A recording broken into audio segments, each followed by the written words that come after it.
민수기 35장은 도피성에 대해서 알려줍니다. 여호와 하나님은 여리고 맞은편 요단강가 모압 평지에서 다시 한번 모세에게 말씀하십니다. 그들이 기업으로 받은 땅에 레위인이 거주할 성읍을 주게 하라는 것입니다. 그뿐만 아니라 그 성읍들을 두르고 있는 초장도 레위인에게 주어 그들의 거처와 가축을 두는 곳이 되게 하라고 명령하십니다. 하나님은 레위인에게 줄 성읍들의 들, 즉 초장 혹은 풀밭의 크기도 정하시는데 성벽으로부터 사방 1,000규빗이라고 알려주십니다. 그러면서 성을 중앙에 두고 동서남북으로 2,000규빗을 측량하여 그것이 레위인의 성읍들이라고 말씀하십니다. 오늘 본문은 이스라엘이 레위인에게 주는 성읍 중 6개는 도피성이고 그 외 42개의 성읍을 더 만들어야 함을 일깨우십니다. 총 48개의 성읍이라고 한다면 한 지파당 4개의 성읍을 두도록 하셨던 것으로 이해할 수 있습니다. 그리고 도피성은 2지파당 1개인 것도 알 수 있습니다. 하지만 이것이 수치적으로 균등하게 진행된 것은 아님을 알 수 있습니다. 왜냐하면 각 지파가 레위인에게 성읍을 줄 때 땅을 많이 받은 지파는 많이 떼어서 주고 적게 받은 지파는 적게 떼어주도록 말씀하셨기 때문입니다. 이와 함께 하나님은 이스라엘이 요단강을 건너 가나안 땅에 들어가면 이스라엘을 위해서 성읍을 도피성으로 정하고 부지 중에 살인한 자가 그리로 피신하도록 하라고 명령하십니다.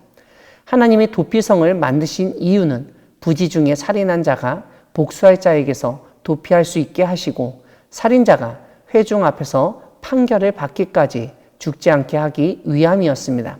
즉 판결도 받지 않고 바로 죽는 일이 생기지 않도록 안전장치를 만드신 것입니다. 하나님은 48개의 성읍 중에서 6개를 도피성이 되게 하라고 명령하십니다.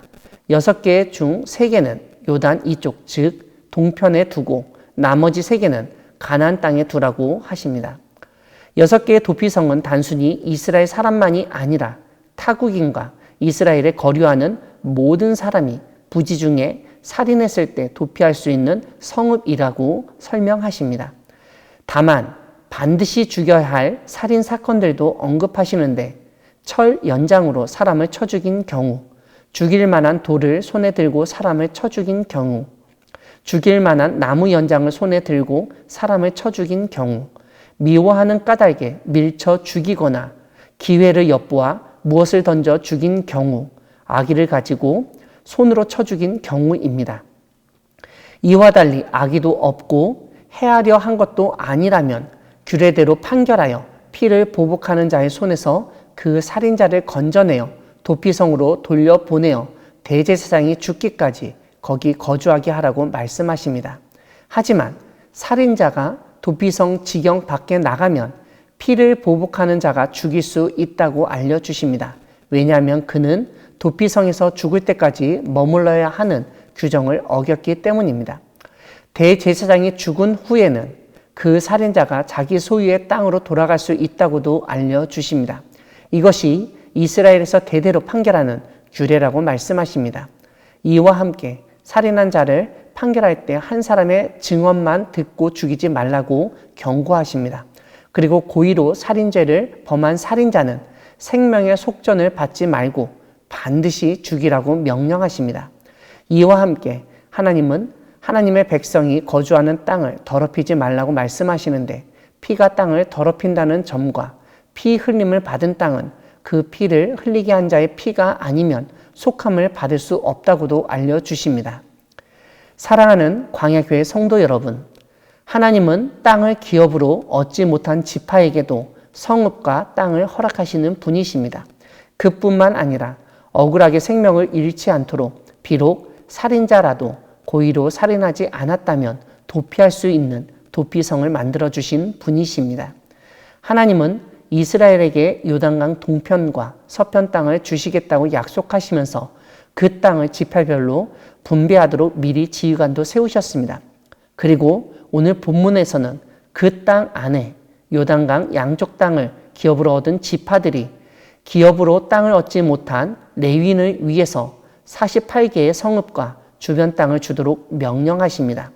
이런 점에서 하나님의 백성은 하나님으로부터 받은 것을 받지 못하거나 부족한 형제 자매에게 나누어 주어야 한다는 점을 깨닫게 됩니다.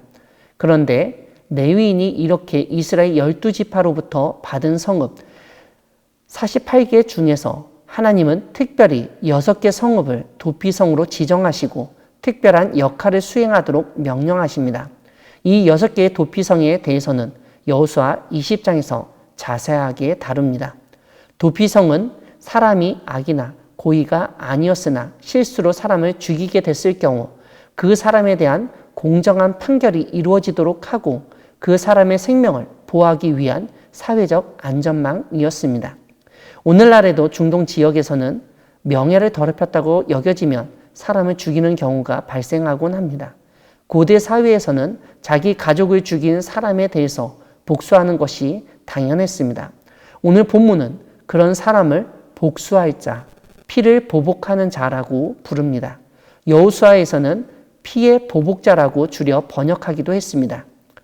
복수 혹은 보복하는 사람은 살해당한 자의 친족 가운데 가장 가까운 친족을 의미합니다. 즉 아버지가 죽었다면 아들이, 아들이 죽었다면 아버지가, 형제가 죽었다면 그 형제가 복수할 자 혹은 피를 보복하는 자가 되는 셈입니다. 특별히 이들은 살인자를 추적해서 죽이는 책임을 가지고 있었습니다. 문제는 가족이 죽었을 때 이러한 사람들이 살인자를 죽임으로써 복수하고 보복하는 것만을 목적으로 삼았기 때문에 그 사람의 의도를 살피는 경우는 거의 불가능했습니다. 그러다 보니 고의나 악의 없이 실수로 인해서 사람이 죽었을 때 공정한 판결을 받지도 못하고 죽음을 당하는 경우도 생겼습니다. 이런 사회 분위기에서 하나님은 도피성을 만드시고 공정한 판결을 받도록 함으로써 아무리 살인자라도 억울하게 죽임당하지 않도록 보호하셨습니다.